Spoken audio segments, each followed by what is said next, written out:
Do you know what complicates that basic Frankenstein type scenario? Yes, she essentially is in the monster role there. And the whole notion, and this is something, if you watch the 1931 Frankenstein, the same thing comes through. Like, well, if you assemble a body from spare body parts, basically grave robbing, in the Frankenstein from 1931, well, the brain that you stole and you put in was a criminal brain. The pseudoscience of phrenology, basically, somehow this is a criminal brain at some cellular level. But in this case, the variant is, of course, that, it's got a fetus's brain. Hello, and welcome to At the Movies with Mike and Marie, a show brought to you by Howard Community College, where two film professors talk about movies. I'm Marie Westhaver. And I'm Mike Giuliano. And today we're going to talk about American Fiction and Poor Things, two movies up for several Academy Awards. And we're going to start with American Fiction.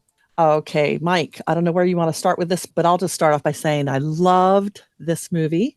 And when I saw it in the theater, one of the best things about it was how much the entire audience was into it. I mean, the laughter, it was just such a community experience, just absolutely wonderful in all respects in terms of an experience at the movies. How about you?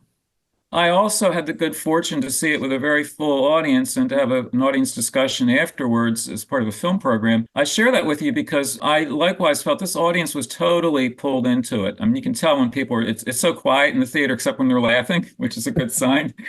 And you know what? I'm so glad you opened this way because what struck me about the film more than anything was there's a really nice balance in this film between the comedy and the drama. It really registers that way. And just to set the stage, if folks are not familiar with the film already, it deals with the issue of race, but through the prism of the publishing world. And so it's inherently interesting there because a lot of the racial issues are dealt with. I don't want to say that they're familiar in the sense of, one yawns at them. I don't mean that at all. But what I mean is these are issues we know. And yet we might not know as much about a particular industry, if I can call the publishing industry that, and how it gets played that way. And that adds a lot of texture to the film. And there are other things that add texture to it. But let's look at the core situation here. Jeffrey Wright, and we'll talk more about his terrific performance, but Jeffrey Wright is playing a writer. And when you think about the issue of race and writers, how readily I'll plead guilty here. I think we all need to some extent. When we think about issues of race and class, et cetera, how quick we are to put people in a box, in terms of assumptions and expectations, right? That first encounter, oh, well, she's going to be this kind of writer, he's going to be that, whatever. And how unfair that can be and just how incomplete that can be. So why do I preface it that way? Well,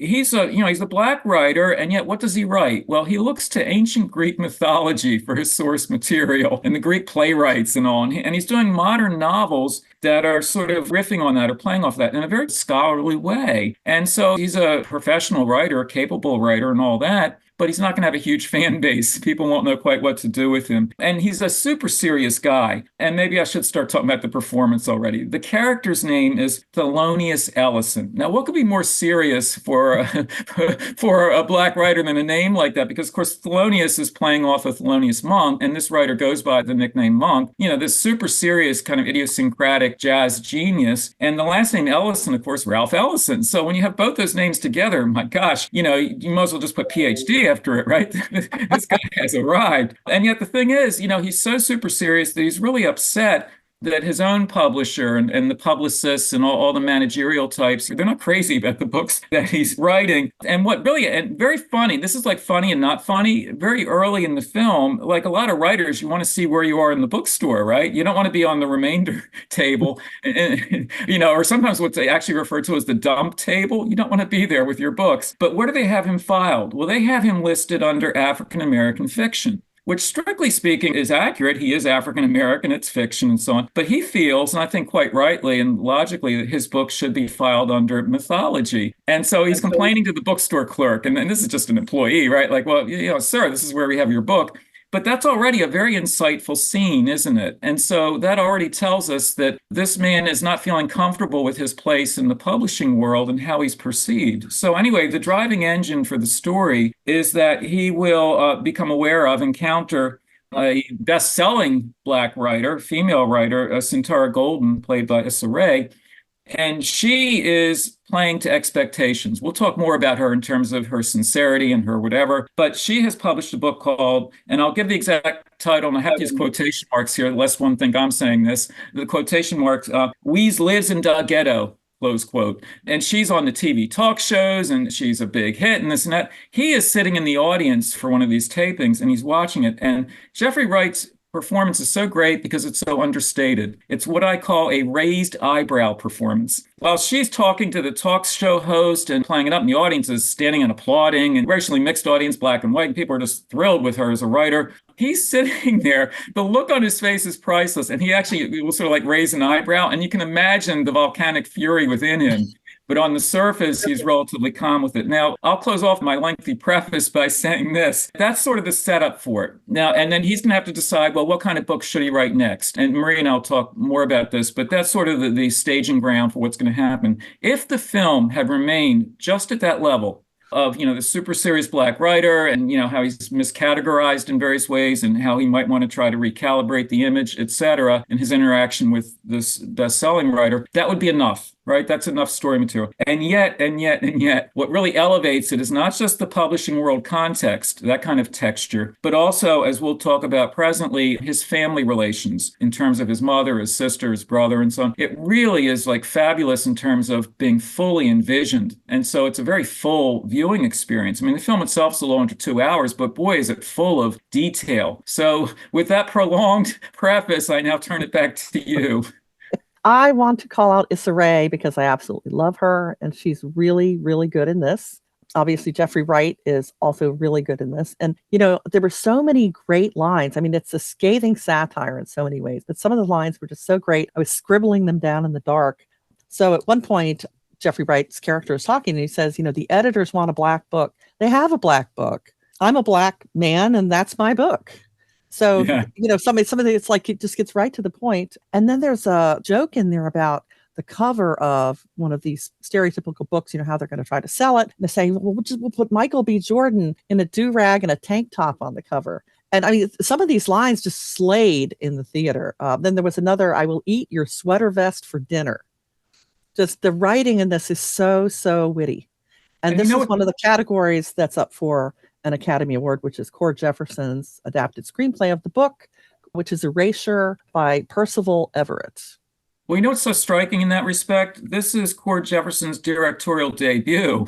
As a writer, he's got experience on shows like Watchmen and The Good Place and so on. So he has the writing chops for television scripts. But in terms of a feature film, this is his start. And I thought, wow, what a way to start here. And when you mention some of the funniest lines, a lot of the biggest laugh lines, a lot of the satire comes within the publishing world at the level of your agent, the publicist and all. And these may be well-intentioned people, but it's a commercial enterprise. So they're the ones trying to strong arm him to, well, why don't you write something that people actually want to read?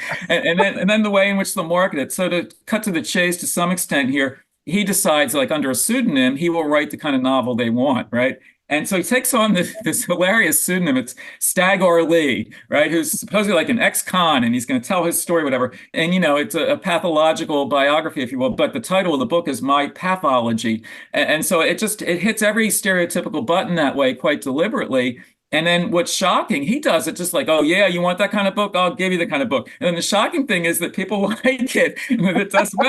But then he has to decide, like, ethically what to do. I mean, should he own up that he is this other person? Should he maintain the facade? And then the complications are those of a classic satire. Once you're in deep, right? Because a TV talk show wants you on the air and people want to interview you. And how do you handle this? And how do you explain it, like, to the next of kin and the people around you? Who knows and who doesn't know, kind of thing. And boy, that's a lot of fun to watch, isn't it? I mean, it's not fun for him, but it's fun for us. It's fun for us. And I also want to mention Sterling K. Brown, who's also nominated for Best Supporting Actor. It's always nice to me when you see an actor that you know from something else, and in this case, other movies that he's done, but mostly the TV show This Is Us. So having a familiar character like that show up in a completely different role, which I also think he did an amazing job. And the other thing that this is just kind of a throwaway thing that maybe not a lot of people will recognize, but I thought it was brilliant. There was a show on called Younger, which was about the publishing world and about a character who's in her 40s who passes for younger to, break back in while trying to reestablish her career. And one of the characters in there is Miriam Shore as a book editor. And she shows up in this movie as, someone in the book industry. So when you see her, it feels real because you're like, right, because she was the book editor and younger. So those nice little moments I also really appreciated. They're small moments, but I think they make it into a movie you just really appreciate because it's so much fun. Well, when you mentioned supporting cast members, you're absolutely right. Sterling K. Brown plays his brother. I would also mention Tracee Ellis Ross as his sister and Leslie Uggams as their mother. And I don't want to say too much more about the family connections because there are some twists and surprises, along the way there. But just simply that this is a fully envisioned family, as I mentioned earlier. And so that adds so much to it. And you know what? That's actually the more seriously dramatic part of the film in a lot of ways, in terms of things that happen within that family. Because otherwise, if it had just been the publishing world satire, would have been a very good film. I'm not saying otherwise, but it would have been at that level. But this gives it a more texture because sometimes, let's put it this way, some of the publishing world satire is pretty far-fetched. In other words, like when you get to the publicist, I mean, it's like very funny, but it's like borderline sketch comedy at times. Mhm. A very good sketch comedy. And so you would laugh at that level. But when you then have this underpinning of his actual family dynamic, some of that is dead serious material. And yet you'll have one scene leading to the other and back again. And that's what I said at the outset, the balancing act between comedy and drama. That's really hard to maintain. This film maintains it. Another thing that's kind of subtle is that if he succeeds in becoming very famous, all of his personal life is going to become front and center. In a way, being obscure means all of the dirty laundry in your family doesn't get aired. It's just a small subplot, but Well, it's a significant subplot in the sense that, he has such a serious outlook on life and a sense of privacy. He's not looking for, I mean, he wants to do well as a novelist, but he's not looking to be, a grandstander or someone who's in the celebrity gossip columns. He doesn't want that at all. And yet his alternate identity, the Stagger Lee, is a nationwide phenomenon. People want to know all they can. And you're absolutely right, Marie. Then you would have to at some point open up, or the media would open you up in terms of your actual life and all that. So he's in a real quandary there in all sorts of ethical ways, all sorts of personal ways. And that's the kind of emotional messiness that makes for a good film, because you can't just simply, just as I said at the outset, our tendency to put people in boxes in terms of what I always call assumptions and expectations. This film questions so much of that. So much is called into play. And you realize that, this guy has to really make some big decisions because, after all, his alternate identity is a best-selling writer, which he'd never been before. And, he can play that game. He knows how to play it. Should he continue to play it? And then what does that mean in terms of basic issues of, truth, honesty, all those nice moral things? But how should he play those out? And so, again, we won't spoil anything in terms of how the film is resolved, but that's one reason why the viewers are so rapt as they watch it, aren't they? Because you want to see what is this guy going to do? yep.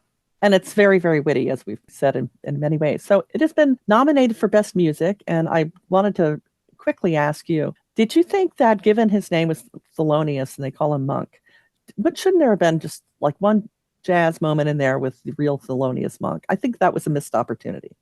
I generally would agree with you, but my feeling is that there are various cultural touchstones here, like that you'll have someone from the jazz world, someone from the literary world. I mean, that's part of the satire, actually. When I say satire, these are, figures I revere too, but just to have all his names kind of cobbled together and becoming your name, I mean, that is a funny idea in its own way. Whether there should have been more of that by way of actual jazz, I don't know. I mean, actually, when you mention smaller elements, what I call like grace notes, literally grace notes in the film, like in the casting, as you mentioned, it would have been fun actually to have him somehow just like walk into a club or just whatever, even in an elevator. Not that monks played on elevators, but people would get off on the next floor probably. But, quite seriously, that it would be fun actually to have a scene like that where, yeah, you'd get some. I mean, I love Monk and the music is so distinctive. Like in 30 seconds or less, you just know, even if you're not a big jazz fan, you think, well, that's Thelonious Monk. And there are reasons for that in terms of how he composes things. And you're right, it would be fun to have that played up a little bit more. Maybe there'll be a director's cut at some I was point. just going to make that We're going to joke. say that. We're going to say I that. There was. might be a scene we're not aware of where that's the case. Because additional grace notes actually they would burnish the film even more. They would enhance it even more because this film has a structure that allows for that. You know what I'm getting at? You could add something like that and it would just be another smile along the way. And those are brief scenes. We're talking, what, a minute or so to add something like that. So yeah, the film now is 117 minutes. So if it takes your advice, it goes up to 119 minutes, and that's fine too. Yep, gets it right under the level. All right, so it's nominated for music, nominated for Best Picture, nominated for Jeffrey Wright for Best Actor, supporting actor for Sterling K. Brown, adapted screenplay. Is this movie your pick for any of those awards? What's embarrassing potentially for me is you and I are making predictions right now. And then by the time people are watching us, we'll be either very right or very wrong. And I'll be wrong forever because there it is in the archives that I'm wrong. But let me put it this way. I really like this film a lot, but this year's Academy Awards has got a lot of strong contenders. And your question is totally valid, so I will answer it eventually. So, so, of the categories it's nominated in, I think the one I feel most strongly about would be Best Actor, Jeffrey Wright. I'm not holding this up against the competition at the moment. I'm saying within the film itself, the single strongest category, I think, is Jeffrey Wright's performance. So there's your answer. All right, mine is the Screenplay Award. I think this is the best screenplay written last year. I'll agree with you on that. I mean, so let's say that, between the actor and the screenplay, I mean, those are the two categories where I would say it's strongest. Yeah. In terms of things like Best Picture and Supporting Actor, I mean, there are a lot of folks competing this year who deserve it, right? So, at some point, if you said this guy or that gal, I said, yeah, she's good. Yeah, he's good. I could go with any number of things. But I do think Jeffrey Wright's performance really just impressed me so much because you know what? A lot of actors would have been showboating. A lot of actors would have really run with that in a satirical way. And I love actors who underplay. It's the raised eyebrow performance again, and I love that. So many scenes, and my eye is drawn to him oftentimes because he's not doing anything. He's not saying anything, but it's all registering somehow in the face. That can be terrific acting. It's underplaying the role. But yeah, That you're absolutely right. You're absolutely right. The screenplay, I mean, that's such a smart script. it is. It is. It is very smart script. That's a great word for it. Let's move on to Poor Things, a movie that while I was watching it, I was just so amazed at how bizarre it was. And I thought this is like a Wes Anderson movie on acid.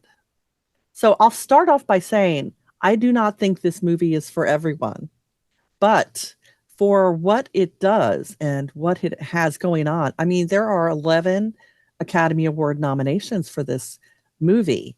Just the way it evokes this weird world, it's so vivid. The details are so interesting. But how do we set up this movie to tell people how incredibly bizarre it is? Well, let me give a little bit of background. The director is Yorgos Lanthimos. Previous films are The Lobster, The Favorite, Dogtooth, Killing with Sacred Deer. I have very mixed feelings about this director. I understand and appreciate everything you just said, and I share that to a large degree. My feeling is this: this is a director who is a surrealist with a vengeance. Um, Yes. and, and, and that's why Marie said earlier, this is not for all audiences. It's not for everybody. And let me first off say what I really love about this director. I always talk about directors in terms of auteur theory, what's distinctive. This is a distinctive director. And so all props there. Now, where did the props go? Well, at the level of production design, just at the level of creativity, brilliant filmmaker in a lot of ways. So that's all on the upside of it. On the downside of it, and this is throughout the career, I've always had this reservation. Sometimes when you say, like so weird, I think sometimes just like weird for the sake of being weird. It doesn't always seem to have a purpose or point or whatever. And so I find it initially engaging and then somewhat tiresome after a while. But it's kind of a stretch for me that way. Speaking of a stretch, this film has a running time of 141 minutes. That is a stretch. And that's why, much as I could admire it scene by scene, it was starting to wear me out. What Mhm. ultimately held me here was this, and I like this film, Poor Things, more than some of his other films. What held me is the essential Frankenstein type storyline. We should almost have done a show where we talked about this and Lisa Frankenstein, but in terms of this film, that really helped me. And I'll turn it back over to you in terms of discussing that storyline because the story itself, to the extent there is one, and there is, it has a picaresque structure. It's episodic, it rambles, it roams, as the principal character does. Picaresque stories tend to ramble and roam. It's all about tangents, what's next on the road. And such stories tend to have a long running time rather than a short one. So that's endemic, I think, to what we're talking about here. But what held me essentially was, again, the Frankenstein type story gives it a narrative spine that Mhm. carries it all the way through. And moreover, and Maria will talk more about this in terms of the characters and the actors, it's so beautifully characterized, it's so beautifully embodied that way that those performances really carried me through the film. So ultimately, yeah, I would recommend it with the caveats that both of us have already expressed. Well, I will say one of the Academy Award nominations is for Emma Stone. I like Emma Stone anyway. I thought she was incredible in this. Emma Stone plays a character who has attempted suicide and was rescued by Willem Dafoe. who uses her unborn baby's brain to transplant into her to save her life and reanimate her. So she starts off learning everything for the first time, the way, the Frankenstein monster also is, but also because, it's a child's brain. And everything is carnal. She can't be reasoned with. It's like a 2-year-old, but in an adult body, which creates a real sense of that surrealism you were describing. She's beautiful. She looks like an adult, and yet she is feral. And that is part of what makes it so watchable. Also, it's nominated for costuming and makeup and hair. All of those things are really amazing in the film. They really create the sense of a world you've never seen before, but somehow part of our world. Do you know what complicates that basic Frankenstein type scenario? Yes, she essentially is in the monster role there. And the whole notion, and this is something, if you watch the 1931 Frankenstein, the same thing comes through. Like, well, if you assemble a body from spare body parts, basically grave robbing, in the Frankenstein from 1931, well, the brain that you stole and you put in was a criminal brain. The pseudoscience of phrenology, basically, somehow this is a criminal brain at some cellular level. But in this case, the variant is, of course, that, it's got a fetus's brain. It's got a baby's brain, if you will. So as Marie said, she's got an adult body, but it's a baby's brain. And so the physical performance is impressive because, you see the kind of stumbling, the awkwardness, learning to walk kind of things. Boy, that is like so, when I say entertaining to watch, it's just like bizarrely entertaining, right? It's just, stumbling around and all that. But the real complicating wrinkle on the Frankenstein story is, yes, she's been kind of cobbled together and experimented on and whatever. But her rescuer, if we can call him that, I don't know what we should call him, but Dr. Godwin Baxter, the Willem Dafoe character, he himself has a kind of checkered background that way. Look at his face, which is all chopped up. He's been experimented on and worked on. So it's almost as if one monster is now in the process of creating another one. And Marie, what did you think of that? I thought that was a delightful premise there, that have not just the mad scientist doing this, but a mad scientist who himself had been subjected to treatment like this. And also that his name is Godwin. And when she calls him God, you don't realize until later in the movie that it's a shortening of his name. It just works so perfectly. Well, you know where that also riffs on the original. When I say the original, I don't mean the Mary Shelley novel at this point necessarily from 1818. I mean the 1931 Frankenstein that has spawned so many sequels and remakes. Colin Clive, who plays Dr. Frankenstein there, in the moment of creation, he's just thrilled to see that the monster, brilliantly played by Boris Karloff, is coming to life. And he has that famous scene where he says, "In the name of God, now I know what it feels like to be God." And they are keenly aware of that in this film, to call the character Dr. Godwin Baxter. So you're absolutely right, Marie. I mean, to play off of that. And in a story like this, if you think of yourself as God and you are creating life like this or reanimating it, you are violating the laws of what I'll call Mother Nature. And that's always a bad idea in science fiction and horror, because if will it go well or will it go south? Will it head south? It's not going to turn out well typically in stories like that. And so the arrogance, the ego of a scientist, creating life like that. So it fits that template of what we expect from horror films with the mad scientist. But again, the fact that both of them have been so tampered with and altered, it's really funny actually just to watch them together. It's like, are there any normal people in the room? You know what I mean? I also should mention that Mark Ruffalo is terrific in this, and he's intentionally so. He has this bird-like silhouette, specifically that of a puffed up pigeon. And he's wonderful in this. And he provides, the charlatan who comes along, sees a way to take advantage and does. But whether or not he prevails is actually something I'll let the audience find out on their own. How did you like Mark Ruffalo in this movie? Oh, I did. I think the supporting cast is quite good here. It's one reason why I stayed with it. It was just that, as she goes on her adventures, the people she meets. And I'll very quickly mention, when you mention like little grace notes in terms of something in the script or an actor popping up like that, in a very small role is Hanna Schigula as one of the people. And, for real film buffs, she was the iconic actress working with Rainer Werner Fassbinder in all those classic German films. And now she is 80 years old and doesn't work that often, at least work we see here. So when she pops up in the film geek in me was so excited there. I thought, that's Hanna Schigula, and she still looks great. Does she have to be there? No, of course not, but she's there. If it's a picaresque story, why not? I love those little twists and turns of who's going to pop up in the next town. And because of that fabulous production design, you're mesmerized as the story goes along. So all my reservations to the contrary, it's very watchable that way. Now, I'm glad you brought up the production design and the set design because it is exquisite. And I'll just mention all the things that this movie has been nominated for: makeup and hair, best picture, best director, best actress, that's Emma Stone, supporting actor, Mark Ruffalo, adapted screenplay, cinematography, film editing, production design, and costume design. Now, I think this is a real contender for costume, makeup, and hair. I think Emma Stone's got a real shot. I think the cinematography is incredible enough that it's got a shot as well. And I'm not asking you to guess what wins. I'm asking, you're on the Academy. What are you voting for? Any of these categories for this film?